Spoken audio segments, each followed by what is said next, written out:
Hello students.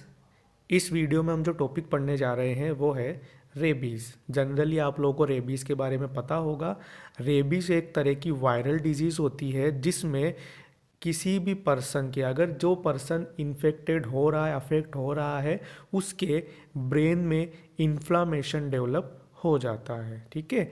अब ये बात आती है कि ये जो रेबीज़ का वायरस होता है, जो कंडीशन या डिजीज़ कोज कर रहा है, वो कैसे स्प्रेड होता है। तो रेबीज़ का वायरस एक नॉर्मल इंसान में स्प्रेड होता है किसी भी इन्फेक्टेड एनिमल के थ्रू, यानी किसी जानवर को अगर रेबीज़ है और वो जानवर किसी इंसान को काट ले तो इस तरह से उस पर्सन में रेबीज़ ट्रांसफ़र या स्प्रेड हो सकता है। ठीक है। कैसे स्प्रेड होता है? काटने से जो सेलाइवा पर्सन की बॉडी के अंदर जाता है, इन्फेक्टेड एनिमल का जो सेलाइवा बॉडी में जाता है, उससे वायरस जो है किसी भी नॉर्मल इंसान में स्प्रेड हो सकता है। ओके।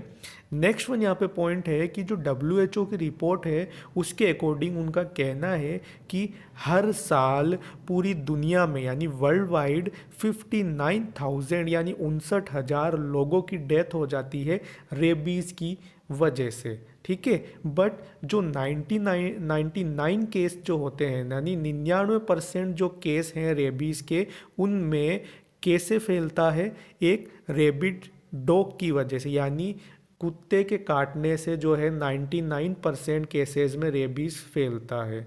ओके। नेक्स्ट वन अब बात कर लेते हैं अपन इसकी कोजेस की। तो यहाँ पे जो कोज होती है इसकी वो होती है रेबीज़ वायरस, जो कि लाइजा वायरस जीनस का एक वायरस है जो लोगों में रेबीज़ कोज करता है। अब बात कर लेते हैं अपन नेक्स्ट वन इसके एनिमल्स की। कौन कौन से एनिमल्स ऐसे होते हैं जो रेबीज़ स्प्रेड कर सकते हैं? तो नॉर्मली या मोस्टली केसेस में डॉग्स के थ्रू ही जो है रेबीज़ स्प्रेड होता है। इसके अलावा कैट्स हो गई, बेट्स हो गई, काउज हो गई, goats, horses, rabbits, monkeys and foxes, इस तरह के जो एनिमल्स हैं ये किसी भी नॉर्मल पर्सन में काटने के थ्रू रेबीज़ स्प्रेड कर सकते हैं। ओके। नेक्स्ट वन अब बात आती है इसके फेजेस की। तो रेबीज़ की जो फेजेस होती है, 3 फेजेस होती है: prodromal phase, excitation phase and paralytic phase. अब ये फेजेस क्या होती है और इनमें क्या क्या मैकेनिज्म होती है? तो सबसे पहली फेज जो आती है प्रोड्रोमल फेज, इस फेज के अंदर क्या होता है कि पर्सन में वायरस के एंटर करने के बाद इनिशियल सिम्टम्स दिखना स्टार्ट हो जाते हैं। इनिशियल सिम्टम्स का मतलब है कि जो शुरुआत के सिम्टम होते हैं, शुरुआती सिम्टम कह सकते हैं, या जो जनरल सिम्टम्स होते हैं वो दिखने लग जाते हैं, लाइक फीवर हो गया। ठीक है। तो इस तरह के जो सिम्टम्स है, शुरुआती सिम्टम्स, वो इस फेज़ में स्टार्ट होने लग जाते हैं प्रोड्रोमल फेज़ में। नेक्स्ट वन जो फेज़ आती है एक्साइटेशन फेज़, इस फेज़ में क्या होता है कि जो डिजीज़ है या जो रेबीज़ वायरस है वो ज़्यादा सीरियस कंडीशन में या सीरियस फॉर्म में पहुंच जाता है और पर्सन जो होता है वो हाइपर एक्टिव हो जाता है। क्या हो जाता है? हाइपर एक्टिव हो जाता है। उस फेज़ को बोलते हैं एक्साइटेशन फेज़। और लास्ट फेज़ आती है पैरालाइटिक फेज़। इस फेज़ में क्या होता है कि पर्सन की जो भी बॉडी की मसल्स होती है उनमें पैरालिसिस होना स्टार्ट हो जाता है। और लास्ट में एक ऐसी फेज़ आती है जब पर्सन कोमा में चला जाता है और उसकी डेथ हो जाती है। ओके। तो ये 3 तरह की फेजेज़ है जिसमें ये रेबीज़ डिजीज़ प्रोग्रेस करती है। प्रोड्रोमल फेज़ में तो नॉर्मल सिम्टम्स अपीयर होते हैं लाइक फीवर वगैरह। नेक्स्ट वन जो एक्साइटेशन फेज़ है इसमें पर्सन हाइपर एक्टिव हो जाता है। और पैरालाइटिक फेज़ में पैरालिसिस होने लगता है, पर्सन कोमा में चला जाता है और उसकी डेथ हो जाती है। ओके। तो ये 3 फेजेज़ हो गई इसकी। नेक्स्ट वन अब बात करें इसकी पैथोफिजियोलॉजी की। तो यहाँ पे जो भी पॉजिटिव फैक्टर्स होते हैं उनकी वजह से रेबीज़ का वायरस एक पर्सन की ह्यूमन बॉडी में एंटर करता है। कैसे एंटर करता है? जब एक इन्फेक्टेड एनिमल उसको काट लेता है। ठीक है। तो जैसे ही इन्फेक्टेड एनिमल ने किसी पर्सन को काटा तो वायरस क्या होगा? उसकी बॉडी में चला जाएगा। जब वायरस बॉडी में जाता है तो क्या होता है? नेक्स्ट वन, वो वायरस नर्व्स को कैच करता है, यानी कि बॉडी की जो नर्व्स होती है उनमें चिपक जाता है, उनको कैच कर लेता है। ठीक है, अब नेक्स्ट वन क्या होगा, जैसे ही ये वायरस नर्व्स में कैच हो जाएगा, उनसे चिपक जाएगा, तो ये नर्व्स के थ्रू कहाँ रीच हो जाएगा, कहाँ स्प्रेड होगा, ब्रेन में, यानी पर्सन की ब्रेन तक ये वायरस पहुँच जाएगा नर्व्स के थ्रू।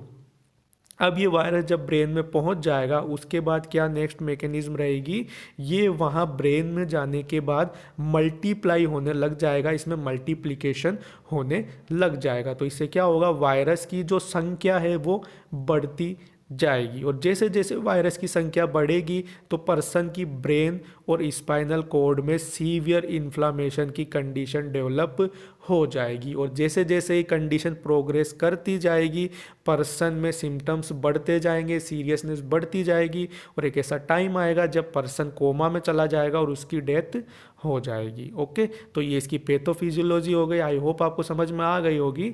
जैसे ही वायरस पर्सन की बॉडी में एंटर करता है, उसके बाद ये वायरस नर्व्स में चला जाता है, और नर्व्स के थ्रू ये वायरस ब्रेन में पहुंच जाता है, और ब्रेन में पहुंचने के बाद ये वहाँ पे मल्टीप्लिकेशन करता है, अपनी संख्या को बढ़ाता है, और मल्टीप्लिकेशन करने के बाद क्या होता है कि वायरस अगर ब्रेन में रहेगा या बॉडी में कहीं भी रहेगा तो इम्यूनिटी रिस्पॉन्स देगी उसके अगेंस्ट, और रिस्पॉन्स देगी तो इन्फ्लामेशन होगा, इन्फ्लामेशन होगा, धीरे धीरे कंडीशन सीवियर होती जाएगी, और लास्ट में पर्सन कोमा में चला जाएगा और उसकी डेथ हो जाएगी। ओके, तो ये रेबीज़ की पैथोफिजियोलॉजी होती है।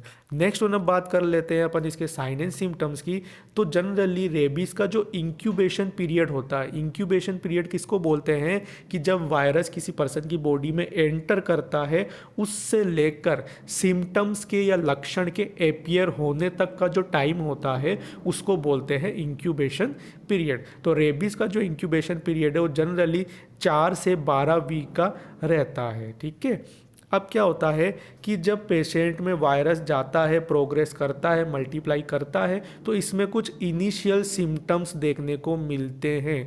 इनिशियल का मतलब है स्टार्टिंग के सिम्टम्स या बिगिनिंग सिम्टम्स, शुरुआती सिम्टम्स जो बोलते हैं अपन। तो इसमें जो शुरुआती या इनिशियल सिम्टम्स होते हैं वो कैसे होते हैं, फ्लू लाइक सिम्टम्स होते हैं। फ्लू का मतलब है जो नॉर्मल बुखार आता है, वैसे ही सिम्टम्स इसमें एपियर होते हैं। लाइक पर्सन को फीवर होगा, मसल्स में वीकनेस रहेगी, टिंगलिंग सेंसेशन रहेगा यानी प्रिकलिंग सेंसेशन फील होगा, और जो वुंड साइट है यानी जहाँ पे काटा गया है वहाँ पे बर्निंग सेंसेशन फील होगा। तो ये सब क्या है, इनिशियल सिम्टम्स है, शुरुआती सिम्टम्स है। ओके, अब क्या होगा कि जैसे जैसे जो वायरस है वो मल्टीप्लाई करता रहेगा, सीएनएस यानी जो नर्वस सिस्टम है उसको अटैक करता रहेगा, तो क्या होगा, आगे चलकर रेबीज़ के 2 टाइप या 2 फॉर्म्स देखने को मिल सकती है। 2 इसकी फॉर्म्स होती है जो जनरली सीवियर कंडीशन में देखने को मिलती है। एक तो है फ्यूरियस रेबीज़ एंड दूसरी है पैरालाइटिक रेबीज़। फ्यूरियस रेबीज़ क्या होता है, फ्यूरियस रेबीज़ में जो भी पर्सन होता है उसमें हाइपर एक्टिविटी हो जाती है, यानी उसकी जो एक्टिविटी है वो ज़्यादा हो जाती है, पर्सन हाइपर एक्टिव हो जाता है। इसके अलावा और क्या क्या सिम्टम्स यहाँ पे देखने को मिलते हैं, लाइक पर्सन में इंसोमिया रहेगा, उसको नींद नहीं आएगी, एंजाइटी रहेगी, कन्फ्यूजन रहेगी, हेल्यूसिनेशंस हो सकते हैं, एक्सेसिव सेलाइवेशन होगा यानी उसके बहुत ज़्यादा सेलाइवा बाहर आएगा, डिस्फेजिया की कंडीशन रहेगी यानी स्वालोविंग में उसको डिफ़िकल्टी फील होगी, पेन होगा। इसके अलावा जो कॉमन सिम्टम है रेबीज़ का वो देखने को मिलेगा हाइड्रोफोबिया, यानी पर्सन जो रेबीज़ वाला रहेगा इन्फेक्टेड उसको पानी से डर लगेगा या हाइड्रोफोबिया की कंडीशन रहेगी। ये तो हो गया फर्स्ट टाइप फ्यूरियस रेबीज जिसमें पर्सन हाइपर एक्टिव हो जाता है। नेक्स्ट वन जो टाइप है इसका वो है पैरालाइटिक रेबीज़। इस तरह के जो फॉर्म है रेबीज़ की ये जनरली 30% केसेस में ही देखने को मिलती है, बाकी केसेस में फ्यूरियस रेबीज़ देखने को मिलता है। तो जिन लोगों में पैरालाइटिक रेबीज़ देखने को मिलता है उनमें क्या कंडीशन डेवलप होती है, उनकी बॉडी की मसल्स में क्या होता है कि पैरालिसिस हो जाता है, और उसके बाद धीरे धीरे पर्सन कोमा में जाने लग जाता है और उसकी डेथ हो जाती है। ओके, तो ये 2 फॉर्म्स होती है रेबीज़ की, furious rabies and paralytic rabies. Next one, अब बात करें इसके डायग्नोसिस की, तो यहाँ पे पर्सन की हिस्ट्री कलेक्ट करेंगे, फिजिकल एग्जामिनेशन करेंगे। नेक्स्ट वन, इसमें दो डायग्नोसिस कर सकते हैं। फर्स्ट वन तो है फ्लोरोसेंट एंटीबॉडी टेस्ट। अब ये जो डायग्नोसिस है कब करते हैं?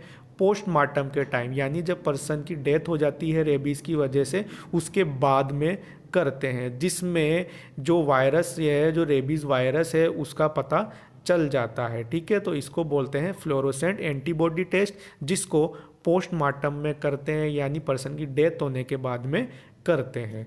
नेक्स्ट वन, इसमें एक और डायग्नोसिस आता है प्रेजेंस ऑफ नेगरी बॉडीज़। जो ये नेगरी बॉडीज़ है, ये उस पर्सन में या उस पेशेंट में पाई जाती है जिसमें रेबीज़ वायरस प्रेजेंट है।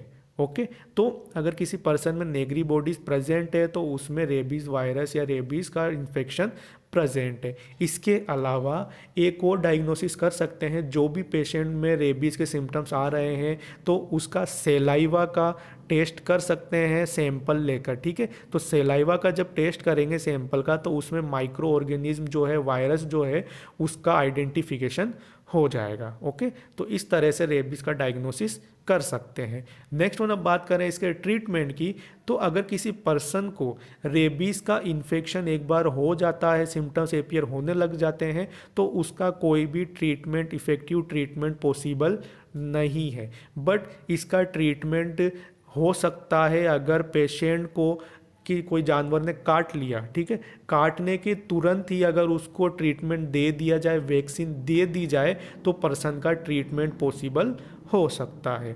अब बात कर लेते हैं अपन पोस्ट एक्सपोजर ट्रीटमेंट। जैसा मैं आपको बताया कि जब पेशेंट को कोई जानवर काट लेता है तो उसके बाद में उसका क्या ट्रीटमेंट देंगे। तो जैसे ही अगर किसी पर्सन को कोई जानवर काटता है, बाइट करता है, तो उसके बाद में उस पर्सन को रेबीज़ वैक्सीन की 4 डोजेज दी जाती है। कब तक दी जाती है? 14 दिनों तक। ठीक है, काटने के बाद जो 14 दिन रहते हैं उनमें उस पर्सन को रेबीज़ वैक्सीन की 4 डोज या शॉट दिए जाते हैं। अब इसकी जो फर्स्ट डोज होती है वैक्सीन की, वो जल्दी से जल्दी देना ज़रूरी होता है। जैसे ही पर्सन को किसी जानवर ने काटा तो उसके बाद में जल्दी से जल्दी जितना पॉसिबल हो पर्सन को फर्स्ट डोज देनी पड़ती है रेबीज़ वैक्सीन की। और ये जो रेबीज़ वैक्सीन होती है ये IM रूट के थ्रू दी जाती है, यानी इंट्रामस्कुलरी दी जाती है, और ये आर्म में दी जाती है, डेल्टॉइड मसल में। ओके,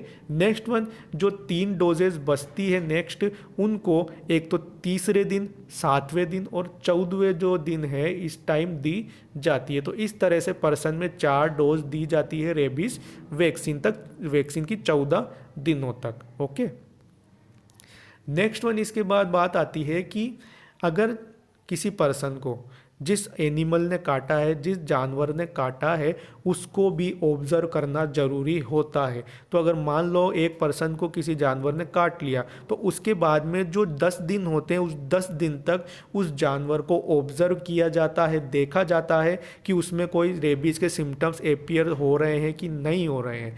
अगर कोई भी सिम्टम्स अपीयर नहीं होते हैं, वो एनिमल हेल्दी रहता है। ठीक है, तो उस पर्सन को या पेशेंट को रेबीज़ की वैक्सीन के और डोजेज देना ज़रूरी नहीं होता है। ठीक है, और अगर मान लो कि अगर उन 10 दिनों के अंदर उस एनिमल में, उस जानवर में रेबीज़ के लक्षण दिखने लग जाते हैं, तो पर्सन को चारों की चारों डोज देना ज़रूरी है। ओके, अब एक और सिचुएशन यहाँ पे आती है कि अगर मान लो जिस जानवर ने काटा था पर्सन को, अगर वो मिल नहीं पाता है, तो उस केस कंडीशन में क्या करना रहेगा। तो ऐसी कंडीशन में हमें ये एज्यूम करना पड़ता है कि उस जानवर को रेबीज़ होगा, और अगर ऐसा मान रहे हैं तो पर्सन को चारों शॉट या चारों डोज देना ज़रूरी है। ओके, तो ये बात हो गई इसके ट्रीटमेंट की। आई होप आपको ये समझ में आ गया होगा। अगर आपको कोई भी इसमें परेशानी हो तो आप मुझे कमेंट करके पूछ लीजिए। Thank you.